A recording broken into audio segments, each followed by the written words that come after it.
A ver si sobreviven con el bebé, rieron los hijos, pero el anciano escondía herencia millonaria. Bienvenidos a tu canal Abuelas con Historia. Hoy les traemos una narración que les tocará las fibras más profundas del corazón, titulada, A ver si sobreviven con el bebé, rieron los hijos, pero el anciano escondía herencia millonaria. Prepárense para una montaña rusa de emociones y, si estas historias de resiliencia y justicia les conmueven, les pedimos que se suscriban y den like para apoyar nuestro canal y seguir trayendo relatos que importan. Hay días que se graban a fuego en la memoria, momentos que actúan como una bisagra en el tiempo, separando para siempre el antes y el después. Para mí, ese día indeleble fue un miércoles de agosto, una jornada que alteró el curso de mi existencia de una manera que jamás habría podido anticipar. Mi rutina había comenzado como cualquier otra en la apacible monotonía de mi vida como médica rural. Me había levantado con el primer canto de los pájaros, mucho antes de que el sol se dignara a escalar las cumbres, una costumbre forjada a lo largo de más de 2 décadas de servicio. Tras despedir a mis últimos pacientes en el modesto consultorio del pueblo, inicié el viaje de regreso a mi hogar solitario. El camino era una cinta de asfalto viejo y polvoriento que culebreaba entre las montañas, la única arteria que conectaba nuestra aislada comunidad con el bullicio de la ciudad más próxima. El calor de aquel día era una entidad viva y opresiva, tan brutal que parecía capaz de licuar el propio pavimento. El cielo, desprovisto de nubes, exhibía un tono blanco y lechoso, un velo opaco que transformaba la atmósfera en una bóveda de fuego que nos asfixiaba lentamente. El sistema de aire acondicionado de mi viejo automóvil gemía con impotencia, librando una batalla perdida contra la canícula que se infiltraba por cada resquicio y junta del vehículo. Mi mente vagaba sin rumbo fijo, saltando de los rostros de los pacientes que había atendido esa mañana a los resultados del laboratorio que aguardaban mi revisión y finalmente, a la resonante soledad que me recibiría al cruzar el umbral de mi casa. Fue entonces, en medio de ese paraje desértico y silencioso, cuando una visión anómala se materializó al borde del camino, una imagen tan discordante que me obligó a pisar el pedal del freno con una violencia instintiva. El chirrido agudo de los neumáticos contra la superficie ardiente rompió el silencio del mediodía. A escasos metros de la carretera, desplomada sobre la tierra reseca junto a un poste de electricidad torcido por el tiempo, se encontraban 3 figuras que parecían arrancadas de una pesadilla. Una mujer de edad avanzada, cuya piel surcada de arrugas sugería 75 u 80 años de vida, portaba un vestido de un azul tan desvaído que parecía haber perdido toda su historia. Las costuras cedían en múltiples puntos y las manchas eran un mapa de incontables años de uso. En su regazo, acunaba un pequeño bulto envuelto en una tela de un color amarillo enfermizo. A su lado, un hombre de edad parecida, con la cabeza cubierta por un sombrero de paja deshilachado que ofrecía una sombra miserable, mantenía la mirada fija en el suelo, como si intentara descifrar un mensaje oculto en la tierra agrietada. El cuadro lo completaban 2 maletas de un color pardo, tan gastadas y deformes que amenazaban con desintegrarse bajo el peso de su propio abandono, y 2 bolsas de tela raídas cuyo contenido era un misterio. Pero el detalle que heló la sangre en mis venas y activó todas mis alarmas como profesional de la salud fue un movimiento casi imperceptible en el bulto que la anciana sostenía con una ternura desesperada. Era un bebé. Un recién nacido, abandonado en medio de ese horno natural, expuesto a un calor capaz de robar la vida en cuestión de horas, sin una gota de agua a la vista. Detuve el coche en el arcén con una brusquedad que levantó una densa nube de polvo, envolviendo la escena en un velo rojizo. Mis manos temblaban incontrolablemente mientras giraba la llave para apagar el motor. Mi mente se negaba a procesar la crudeza de lo que mis ojos presenciaban. ¿Qué clase de monstruosidad podía llevar a que 2 personas mayores y un lactante fueran abandonados a su suerte en mitad de la nada, bajo un sol que no conocía la piedad? Mi cerebro médico ya estaba en plena marcha, enumerando los riesgos inminentes: deshidratación severa, un golpe de calor fulminante, un shock térmico irreversible. Un niño de tan corta edad podía fallecer en menos de 1 hora en condiciones tan extremas. Descendí del vehículo y el calor me abofeteó con la fuerza de un muro sólido. El corazón me martilleaba en el pecho con tal furia que su eco resonaba en mis oídos. El crujido de mis zapatos sobre la gravilla caliente marcaba mi avance hacia ellos. Con cada paso, la desgarradora realidad de la escena se volvía más nítida. El rostro de la mujer estaba marcado por el rastro de lágrimas que habían trazado surcos limpios sobre sus mejillas cubiertas de polvo. Sus ojos, enrojecidos e hinchados por un llanto prolongado, se clavaban en el bebé con una angustiosa mezcla de amor infinito y terror paralizante. El hombre permanecía inmóvil, como una escultura de resignación, con los puños apretados con tanta fuerza sobre sus rodillas que los nudillos se habían vuelto blancos. Un músculo tenso en su mandíbula se contraía rítmicamente, delatando la tormenta de emociones que luchaba por contener. Me acerqué con cautela, moviéndome despacio para no causarles más espanto. El aire olía a tierra seca y a desesperación. Cuando estuve lo suficientemente cerca, confirmé que la situación era aún más grave de lo que había temido. La piel de la anciana estaba enrojecida y cuarteada por la exposición solar. El bebé, que no debía tener más de 3 meses, tenía el rostro de un rojo alarmante y su boca permanecía abierta en un llanto mudo, un signo inequívoco de deshidratación avanzada. Los labios del anciano estaban partidos y sangraban. Cuando por fin alzó la vista y sus ojos se encontraron con los míos, vi en ellos algo que me fracturó el alma, la mirada de un hombre que ha sido traicionado de la forma más inhumana imaginable. Buenas tardes, logré decir, modulando mi voz para que sonara lo más suave y tranquilizadora posible.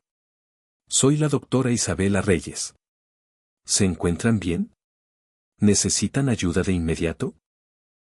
La mujer levantó la cabeza con una lentitud agónica, como si cada milímetro de movimiento le supusiera un esfuerzo titánico. Sus ojos se encontraron con los míos, y en su profundidad vi un abismo de sufrimiento tan vasto que tuve que hacer un esfuerzo consciente para no desviar la mirada. Era un cóctel tóxico de vergüenza, dolor insoportable, miedo cerval y una resignación tan profunda que ningún ser humano debería experimentar jamás. Guardó silencio durante varios segundos, observándome como si yo fuera una aparición, incapaz de creer que alguien, finalmente, se hubiera detenido. Al final, su voz se resquebrajó, rompiendo el silencio opresivo del mediodía. Sonó como el tintineo de cristales rotos, frágil y cargada de un dolor que había estado contenido por horas. Doctora, fue apenas un susurro, mientras nuevas lágrimas comenzaban a trazar caminos frescos sobre sus mejillas arrugadas. Nuestros hijos nos han dejado aquí. Nos trajeron con el engaño de un paseo familiar. Nos pidieron que bajáramos del coche un instante, con la excusa de que debían revisar algo en el motor, y para cuando nos dimos cuenta, ya se habían marchado. Llevamos aquí desde las 8 de la mañana, y deben ser ya casi las 2 de la tarde. La pequeña no deja de llorar, tiene hambre y sed. Yo apenas puedo producir leche con este calor. Nos abandonaron aquí con el bebé, plenamente conscientes de que podríamos morir los 3. Sentí como si todo el aire hubiera sido succionado de mis pulmones. El mundo pareció congelarse mientras mi mente intentaba asimilar la magnitud de aquella confesión. Sus propios hijos. Los habían abandonado junto a un recién nacido en medio de un desierto, bajo un sol letal. Mi razón se rebelaba, incapaz de comprender tal nivel de crueldad. Como médica, había sido testigo de muchas tragedias, pero aquello trascendía todo lo imaginable. No era un simple acto de negligencia. Era una sentencia de muerte, ejecutada con una frialdad deliberada y calculadora. El anciano habló por fin, y su voz era un eco hueco, desprovisto de vida, como si su espíritu hubiera sido arrancado de su cuerpo. No se moleste, señora doctora. Somos viejos, ya no servimos para nada. Nuestros hijos tienen razón. No somos más que una carga, un estorbo. Pero la niña. Su voz se quebró por completo, y vi cómo las lágrimas comenzaban a surcar sus mejillas curtidas por el sol y una vida entera de trabajo. La niña no tiene la culpa de nada. Ella es inocente. Si pudiéramos pedirle un solo favor, sería que se la llevara usted. Sálvela a ella. Nosotros ya hemos vivido nuestra vida, pero la suya apenas comienza. Aquellas palabras me atravesaron el pecho como dagas incandescentes.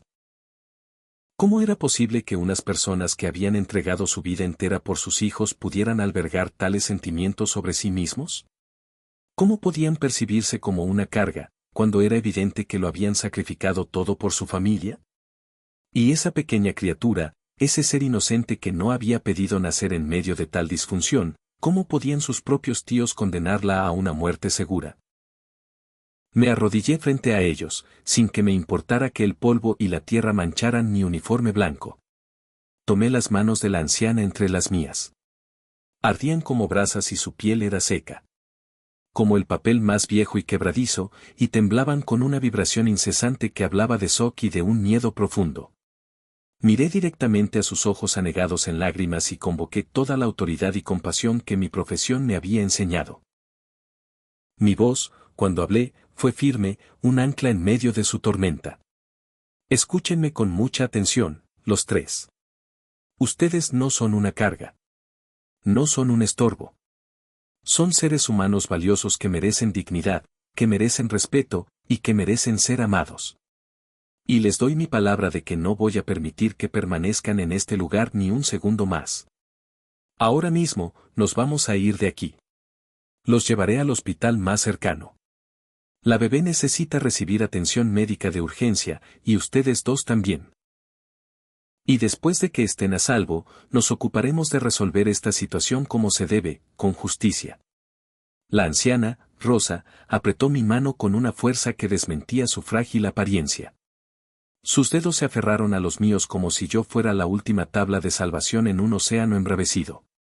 Gracias, susurró, su voz ahogada por la emoción y el llanto contenido. Que Dios la bendiga por toda la eternidad, doctora. Es usted un ángel que el cielo nos ha enviado cuando ya habíamos perdido hasta la última brizna de esperanza. El hombre, Alberto, me observaba con una expresión compleja, una batalla interna librándose en su mirada.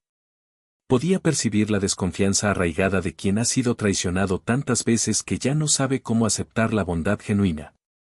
Pero bajo esa capa de recelo, distinguí un destello de algo más, un deseo desesperado por creer que la compasión todavía existía en este mundo cruel.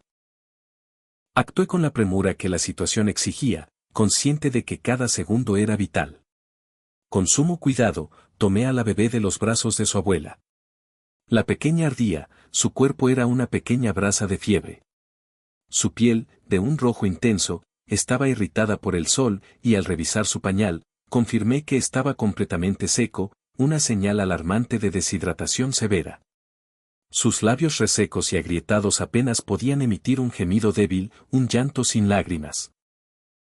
Corrí hacia mi coche y saqué mi maletín de emergencias. Siempre llevaba conmigo sobres de suero oral, y con una paciencia infinita, comencé a administrarlo a la bebé gota a gota. También disponía de una fórmula de emergencia, guardada precisamente para circunstancias extremas como esta. La pequeña succionó el biberón con una avidez que me partió el corazón en 1000 pedazos. Mientras tanto, ofrecí agua a los ancianos, advirtiéndoles que la bebieran a sorbos pequeños y espaciados para evitar un shock en sus sistemas deshidratados. ¿Cómo se llaman?, pregunté, mientras humedecía unas gasas para aplicarlas como compresas frías en la frente y el cuerpo de la bebé. Me llamo Rosa, respondió la anciana con voz temblorosa. Mi esposo es Alberto. Llevamos casados 58 años. Su mirada se posó en la niña. Y ella es Sofía. Es nuestra nieta, la hija de nuestra Isabel. Al pronunciar el nombre de su hija, su entereza se desmoronó y comenzó a sollozar de una manera desconsolada, un lamento que parecía brotar de las profundidades de su alma. Alberto, con la voz cargada de un dolor tan palpable que me costaba respirar, continuó el relato. Nuestra hija Isabel, la menor de nuestros 4 hijos, falleció hace apenas 2 meses al dar a luz a este angelito. Hubo complicaciones en el parto, y los médicos no pudieron hacer nada para salvarla. Hizo una pausa, tragando saliva. Ella era viuda. Su esposo había muerto en un accidente laboral cuando estaba de 6 meses de embarazo. Así que la niña quedó completamente huérfana. Isabel nos lo dejó todo documentado. Su última voluntad era que nosotros criáramos a su bebé, que la cuidáramos como la habíamos cuidado a ella. Nos nombró sus tutores legales en caso de que algo le sucediera. Tengo todos los papeles aquí, en esta maleta, señaló uno de los equipajes marrones. Rosa, secándose las lágrimas con el dorso de su mano trémula, prosiguió. Nuestros otros 3 hijos, Ramón, Mariana y Gabriel, jamás estuvieron de acuerdo con esa decisión. Insistían en que éramos demasiado viejos para criar a un bebé, que no teníamos ni la energía ni los recursos necesarios. Sugerían que la niña debía ir a un orfanato, o que ellos mismos se harían cargo. Pero Isabel conocía a sus hermanos mejor que nadie. Sabía que su interés no era el bienestar de la niña, sino quedarse con las posesiones que ella había dejado, su casa, sus ahorros, sus bienes. Isabel trabajaba como contadora en una empresa importante y había logrado amasar una considerable cantidad de dinero. Todo eso quedó para Sofía, protegido en un fideicomiso que solo puede ser administrado por sus tutores legales, es decir, nosotros. Alberto inspiró profundamente antes de continuar con el doloroso relato. Cuando Isabel murió, cometimos el error de permitir que nuestros 3 hijos se mudaran con nosotros a la casa que ella nos había dejado. Pensamos, en nuestra ingenuidad, que sería bueno tener ayuda con la bebé y que, de esa manera, podríamos estar más unidos como familia. Qué equivocados estábamos.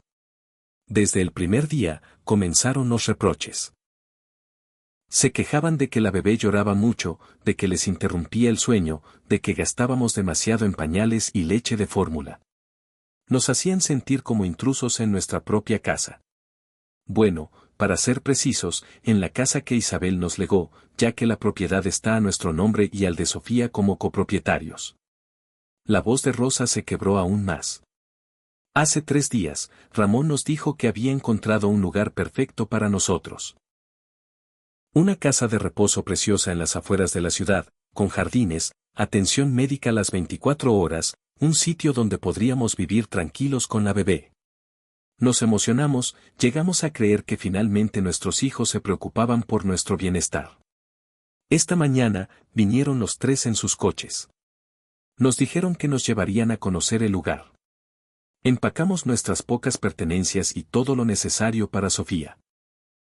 Subimos al vehículo de Ramón, quien nos advirtió que el sitio estaba un poco lejos, pero que el viaje valdría la pena. Condujimos durante casi 2 horas, hasta que se detuvo aquí, en este páramo desolado. Alberto apretó los puños con tal fuerza que sus nudillos se tornaron blancos como el hueso. Ramón dijo que tenía que revisar el motor, que había oído un ruido extraño. Nos pidió que bajáramos un momento con la niña y las maletas. No sospechamos nada. Era nuestro hijo. ¿Cómo íbamos a imaginar que sería capaz de hacernos algo así? Pero en cuanto pusimos un pie en el suelo y dimos unos pocos pasos, los 3 coches arrancaron simultáneamente. Vimos el rostro de Mariana a través de la ventanilla del segundo coche, nos miraba con una expresión fría, casi de satisfacción. Gabriel ni siquiera se molestó en girar la cabeza. Simplemente, aceleraron y se fueron. Se fueron, dejándonos aquí para morir. Esperamos, continuó Rosa, meciendo suavemente a Sofía, que por fin se había quedado dormida en mis brazos tras el biberón. Esperamos, aferrándonos a la idea de que era una broma de un gusto terrible, que regresarían en cualquier momento. Pasó 1 hora bajo este sol infernal. Sofía lloraba desesperadamente, torturada por el calor y el hambre.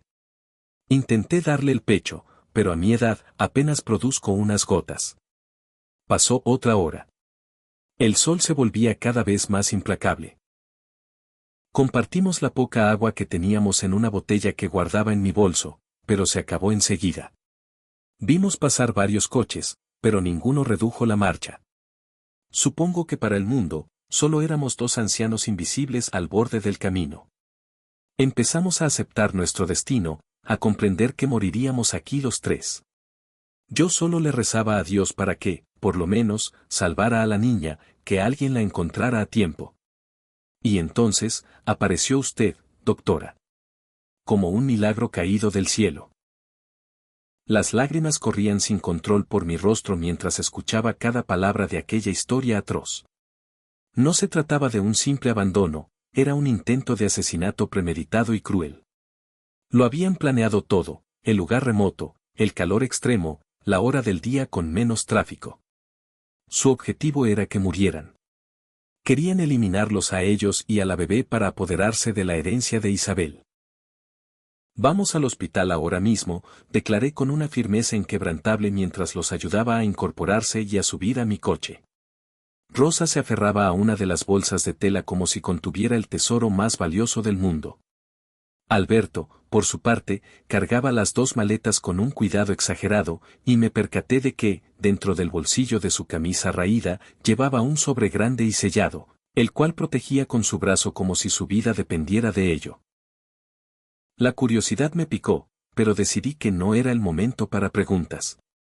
La prioridad absoluta era su salud y la de la pequeña Sofía. Durante el trayecto de 40 minutos hasta el hospital regional, intenté distraerlos del trauma que acababan de sufrir. Les hablé de mi vida, de mi trabajo como médica rural, de la soledad que me había acompañado desde que mi esposo falleció en un accidente de tráfico 5 años atrás. Nunca tuvimos hijos, y mi familia vivía en otra parte del país. La soledad se había convertido en mi compañera más constante. Ellos me escuchaban en silencio, todavía sumidos en el shock de lo ocurrido. Poco a poco, Rosa comenzó a abrirse, a contarme fragmentos de su vida. Habían trabajado sin descanso desde que tenían uso de razón. Alberto había sido un maestro carpintero, creando muebles de una belleza exquisita con sus propias manos durante más de medio siglo. Rosa había sido costurera, vistiendo a generaciones enteras del pueblo hasta que la vista y el pulso le impidieron seguir enhebrando agujas. Criaron a sus 4 hijos a base de esfuerzo y sacrificio, dándoles educación, inculcándoles valores y entregándoles todo el amor que 2 corazones pueden albergar. 3 de esos hijos les habían pagado con la más abyecta ingratitud y crueldad. Solo Isabel, la más joven, había sido diferente. Ella los visitaba cada semana, los llamaba a diario, se preocupaba genuinamente por su bienestar. Su muerte, decían, fue como si les hubieran arrancado el corazón del pecho. Isabel era especial, decía Rosa, con los ojos empañados de lágrimas mientras contemplaba a la bebé dormida. Desde niña fue distinta a sus hermanos. Donde ellos veían egoísmo, ella veía generosidad. Donde ellos mostraban frialdad, ella desbordaba cariño. Cuando consiguió aquel buen empleo como contadora, lo primero que hizo fue comprarnos una casita, pequeña pero acogedora, para que dejáramos de vivir de alquiler. Nos daba dinero cada mes, a pesar de que le insistíamos en que no era necesario. Y cuando supo que estaba embarazada, ya viuda, nos confió que si algo le ocurría, su mayor deseo era que nosotros criáramos a su bebé. Se encargó de todos los trámites legales para asegurarse de que sus hermanos no pudieran arrebatarnos a la niña. Sabía perfectamente de lo que eran capaces. Alberto retomó el hilo de la historia. Isabel dejó instrucciones muy claras. La casa quedó a nuestro nombre y al de Sofía. Todo su dinero fue a un fideicomiso para la educación y el mantenimiento de la niña, con nosotros como únicos administradores hasta que Sofía cumpla la mayoría de edad. También redactó un testamento en el que excluía específicamente a sus 3 hermanos de cualquier herencia, detallando que nunca mostraron interés por ella en vida y solo aparecían cuando necesitaban dinero. Hizo una pausa significativa. Pero lo que nuestros otros hijos no saben es que Isabel dejó algo más. Algo que lo cambia todo. Aquella enigmática declaración despertó mi interés, pero antes de que pudiera indagar más, llegamos a las puertas del hospital. El resto de la jornada se convirtió en un torbellino de actividad médica frenética. El equipo de urgencia se hizo cargo de Rosa, Alberto y la pequeña Sofía. La bebé, diagnosticada con deshidratación severa y un principio de insolación, se recuperaría por completo gracias a nuestra intervención a tiempo. El cuadro de Rosa era más complejo. Su presión arterial estaba en niveles peligrosamente altos y presentaba signos que sugerían un posible infarto. Alberto, además de la deshidratación, mostraba arritmias cardíacas preocupantes.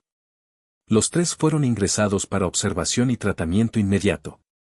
Yo permanecí a su lado en todo momento, haciendo una llamada a mi clínica para cancelar todas mis citas de los próximos días. Algo dentro de mí había hecho clic en el instante en que vi a aquellas dos almas abandonadas en la carretera. Destrozadas, sentadas bajo el sol asesino. No podía simplemente dejarlos en las estériles y anónimas habitaciones del hospital para luego volver a la ordenada normalidad de mi vida. No había forma de pretender que no había sido testigo de semejante abismo de crueldad, que no había escuchado una historia que desgarraba los cimientos de la decencia humana. Aquellas personas no solo necesitaban atención médica.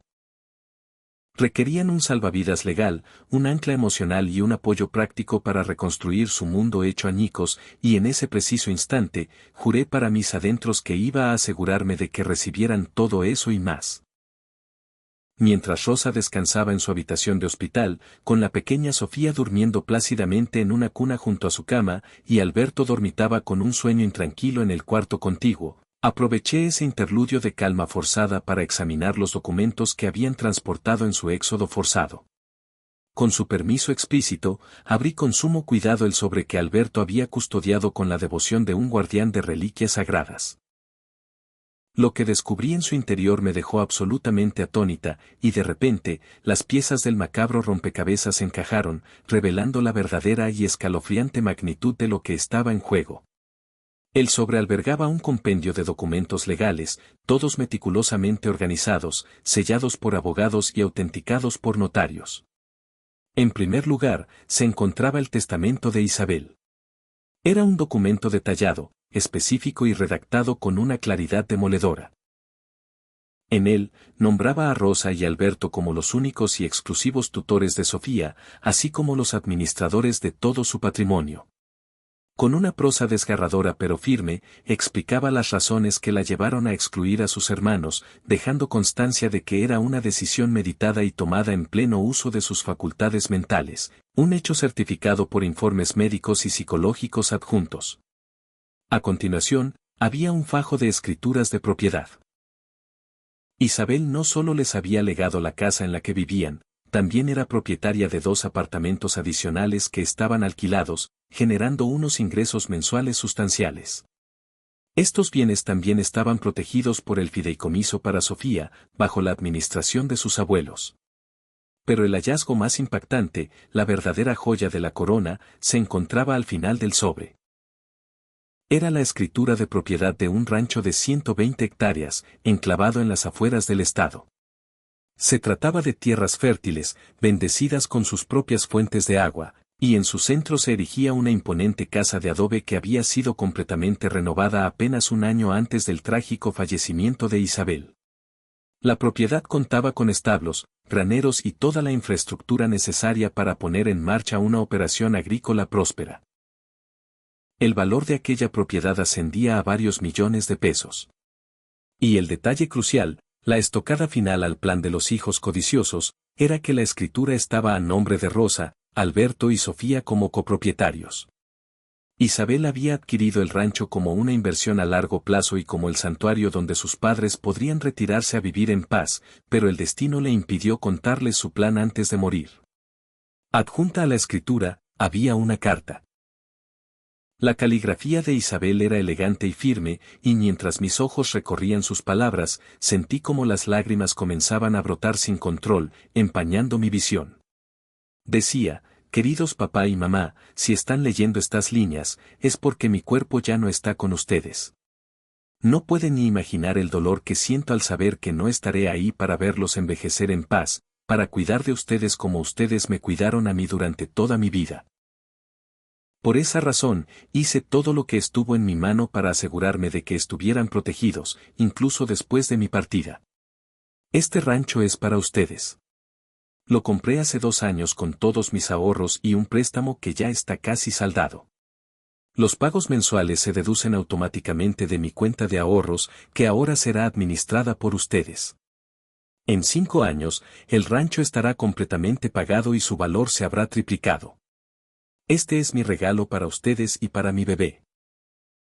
Deseo que vivan allí en paz, lejos del bullicio de la ciudad, lejos del ruido, y lejos de personas que no los valoran como se merecen.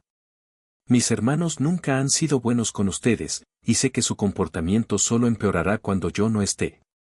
Por eso tomé todas las precauciones legales posibles. No pueden tocar absolutamente nada de lo que les dejo. Todo está protegido. Vivan felices en el rancho. Cultiven la tierra, críen animales, disfruten de los atardeceres, y por favor, cuiden de mi bebé. Ámenla como me amaron a mí. Enséñenle los valores que me inculcaron. Díganle que su mamá la amó desde el instante en que supo de su existencia, incluso sabiendo que traerla al mundo podría costarme la vida. Los amo eternamente. Su hija, que nunca los olvidará, Isabel. Cuando terminé de leer la carta, sollozaba abiertamente, sin pudor. Qué mujer tan increíble había sido Isabel. Qué amor tan profundo y previsor había profesado por sus padres. Y qué tragedia tan inconmensurable que su vida se hubiera extinguido tan pronto. Pero junto al dolor, una furia incandescente comenzó a hervir en mis venas, una rabia dirigida hacia Ramón, Mariana y Gabriel. No solo habían abandonado a sus padres y a su sobrina a una muerte casi segura, estaban intentando usurpar todo aquello por lo que Isabel había trabajado tan arduamente, profanando su último acto de amor. Guardé los documentos con reverencia, devolviéndolos al sobre. Sabía que esos papeles eran la munición que necesitaríamos para la batalla que se avecinaba, porque aquello no podía quedar impune. Esos hijos monstruosos no podían salirse con la suya, debían enfrentarse a las consecuencias devastadoras de sus actos. Pasé la noche en el hospital, intentando dormir en un sillón incómodo en el pasillo entre las habitaciones de Rosa y Alberto. A la mañana siguiente, después de que los médicos completaran sus rondas y confirmaran que los tres estaban fuera de peligro inmediato, aunque necesitarían permanecer hospitalizados unos días más, me senté con la pareja de ancianos para tener una conversación seria sobre su futuro. Don Alberto, doña Rosa, comencé, mi voz una mezcla de suavidad y firmeza. He leído los documentos. Ahora entiendo la situación en su totalidad, pero necesito que me respondan a algo con total honestidad. ¿Sus otros hijos saben de la existencia del rancho? Alberto negó con la cabeza lentamente, sus ojos reflejando un dolor antiguo. No tienen ni la más remota idea. Isabel nos escribió varias cartas antes de morir, explicándonoslo todo, pero nos suplicó que no se lo contáramos a nadie todavía.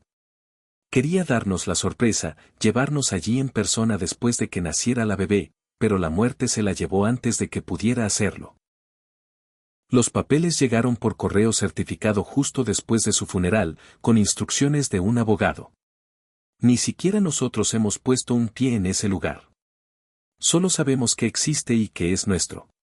Rosa añadió, con la voz aún temblorosa por la emoción, Ramón, Mariana y Gabriel creen que la herencia se limita a la casa donde vivíamos y los 2 apartamentos. Eso ya les parece una fortuna. Llevan meses presionándonos para que vendamos todo y repartamos el dinero. Argumentan que somos demasiado viejos para administrar propiedades, que Sofía debería ir a un orfanato o ser dada en adopción, y que ellos podrían gestionar mejor el dinero. Pero nos hemos negado en redondo, porque la voluntad de Isabel fue muy clara. Todo es para Sofía, y nosotros somos sus únicos tutores.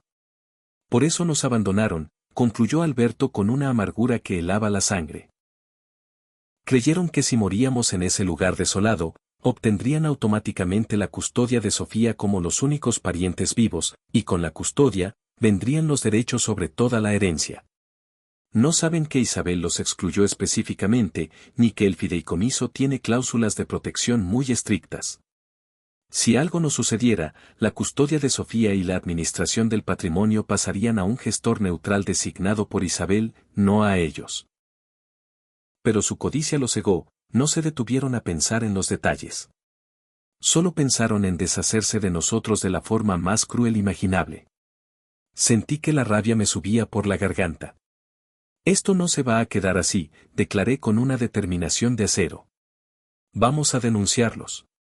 Lo que hicieron no es solo abandono, es un intento de homicidio. Dejaron deliberadamente a 2 personas mayores y a un bebé en condiciones que sabían perfectamente que podían ser letales.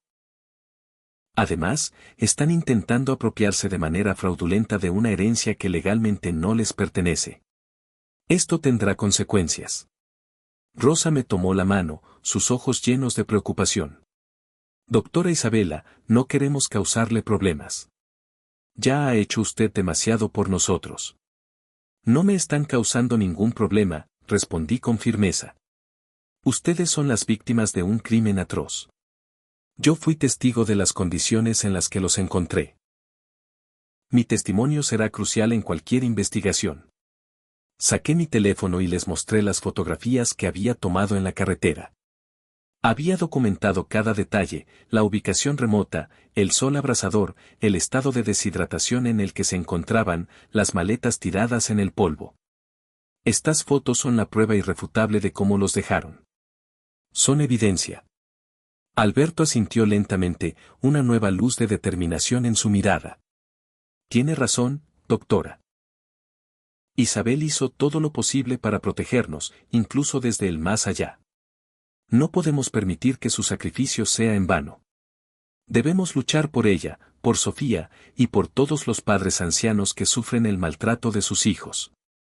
En los días siguientes, mientras el trío se recuperaba, me convertí en su estratega. Contacté a un viejo amigo, el licenciado Ramiro Torres, un abogado especializado en derecho familiar y sucesorio. Le expuse el caso, mostrándole los documentos. Sus ojos se abrían de par en par con cada página que leía. Isabela, este es uno de los casos más claros de intento de apropiación indebida y abandono con intención de causar la muerte que he visto en toda mi carrera, dijo Ramiro, su voz teñida de indignación. Isabel hizo un trabajo legal impecable para proteger a sus padres. Todo está blindado, pero debemos actuar con celeridad. Ramiro se puso manos a la obra de inmediato. Presentó una denuncia penal contra Ramón, Mariana y Gabriel por intento de homicidio y abandono de personas vulnerables. Solicitó medidas de protección urgentes que les prohibieran acercarse a sus padres o a su sobrina. Paralelamente, presentó ante el juez de lo familiar toda la documentación que acreditaba la tutela legal de Rosa y Alberto. Mientras la maquinaria legal se ponía en marcha, yo me encargué de sus necesidades inmediatas. Les compré ropa, artículos de aseo y todo lo necesario para Sofía. Contraté a una enfermera privada para que los asistiera por las noches. Me convertí en su familia, su defensora y su protectora. Al cuarto día, cuando recibieron el alta, surgió un problema logístico, no podían volver a su casa, pues los otros hijos habían cambiado las cerraduras. Se quedarán conmigo, anuncié sin dudarlo. Tengo una casa grande que se siente vacía desde que enviudé. Hay espacio de sobra, y no acepto un no por respuesta. La negativa inicial de Rosa, ahogada en lágrimas de gratitud, fue acallada por mi insistencia. No es un abuso cuando se ofrece de corazón. Ustedes necesitan un lugar seguro, y honestamente, yo necesito la compañía. Y así fue como mi casa, un mausoleo de silencio durante 5 años, volvió a la vida. Las habitaciones se llenaron con el aroma de la comida de Rosa, el sonido de las herramientas de Alberto reparando pequeñas cosas, y sobre todo, con la música del llanto y las risas de la pequeña Sofía. Por las noches, nos sentábamos a conversar, y me contaban historias de Isabel, cada anécdota un pincelazo más en el retrato de una mujer extraordinaria.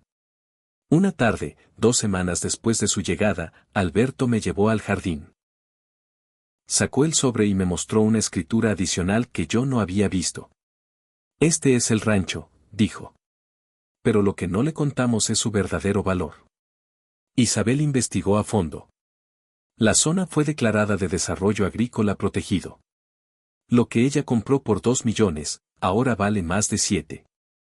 Y con el millón que invirtió en mejoras, estamos hablando de una fortuna de 8 millones. Sus hijos, me explicó, solo conocían la punta del iceberg, la casa y los apartamentos, y ya por eso estaban dispuestos a matar. Si supieran del rancho, su codicia no tendría límites. Tenemos que ir al rancho, dije, una convicción repentina apoderándose de mí. Tienen que ver el hogar que su hija construyó para ustedes. Es hora de tomar posesión de su legado. Alberto asintió, sus ojos brillando con lágrimas contenidas. Sí, ya es tiempo. El siguiente fin de semana, emprendimos el viaje.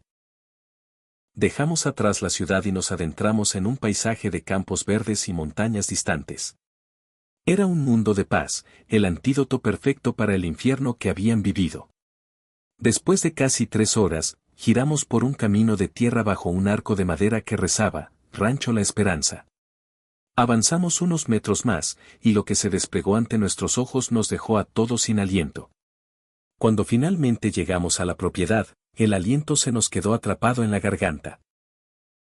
El lugar era una visión, una materialización de un sueño que superaba con creces lo que los fríos documentos y las fotografías bidimensionales podían transmitir. La entrada estaba marcada por un majestuoso portón de hierro forjado, donde el nombre Rancho La Esperanza se entrelazaba en una caligrafía elegante.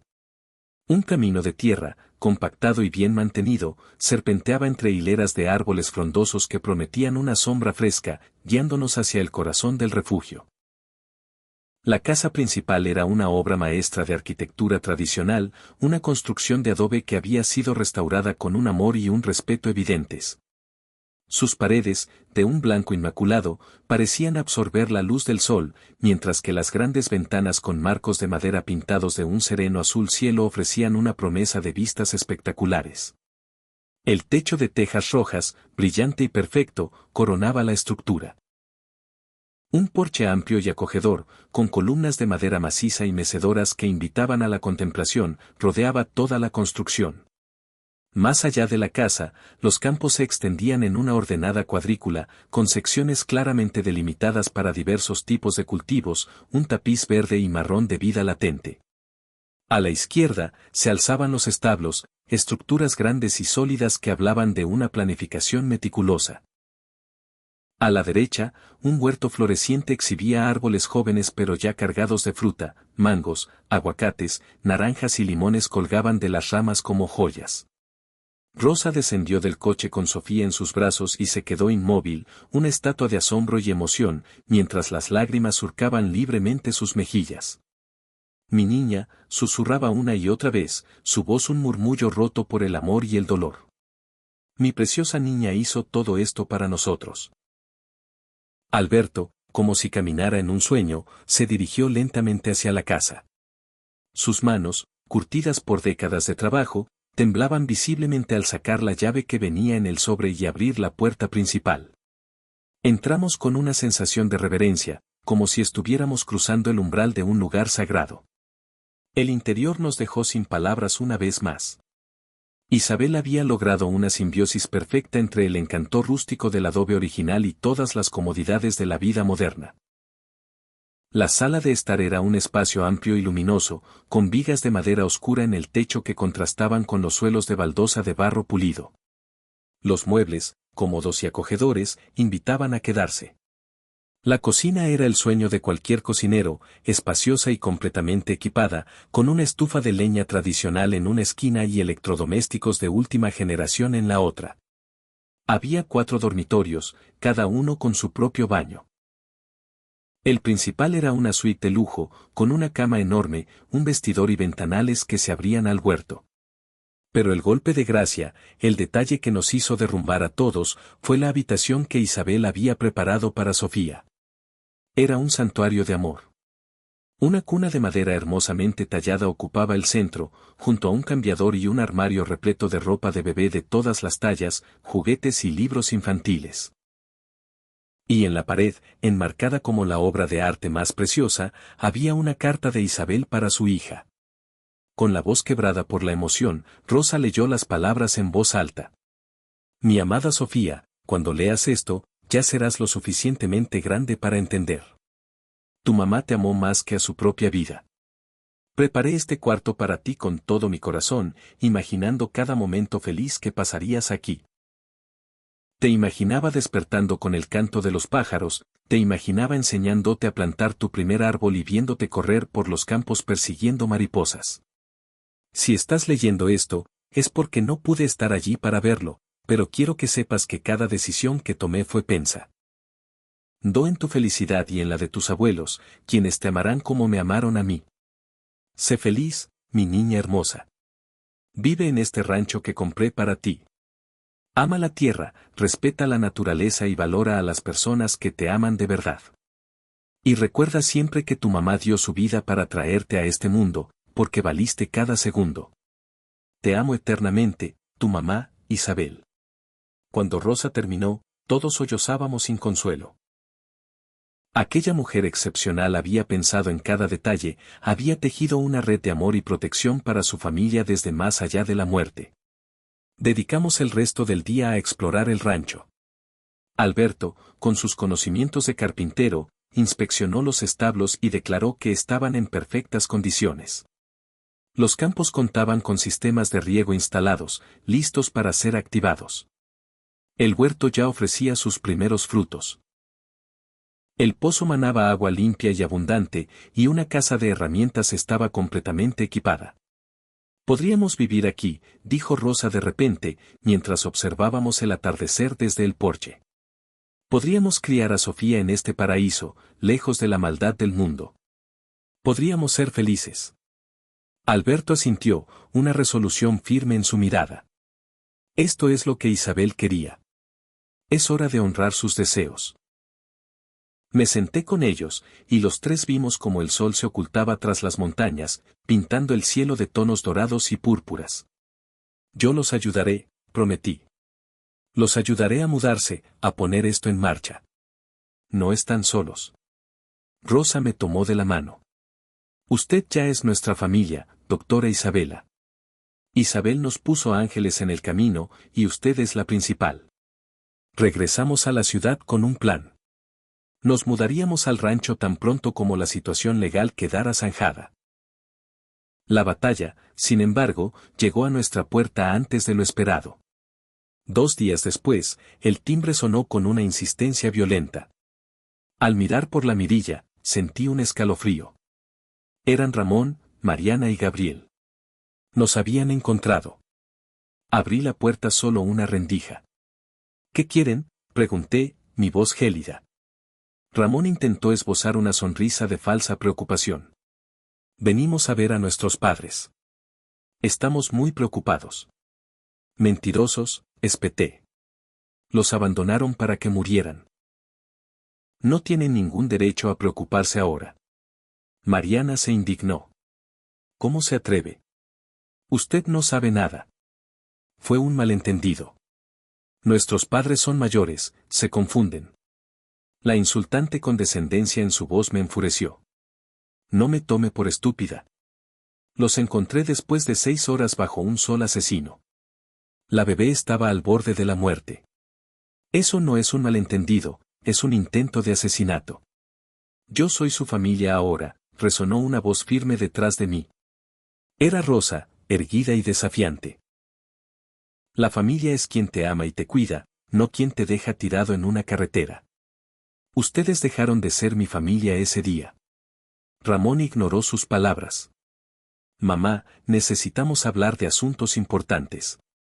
De la casa, de las propiedades, del futuro de la bebé.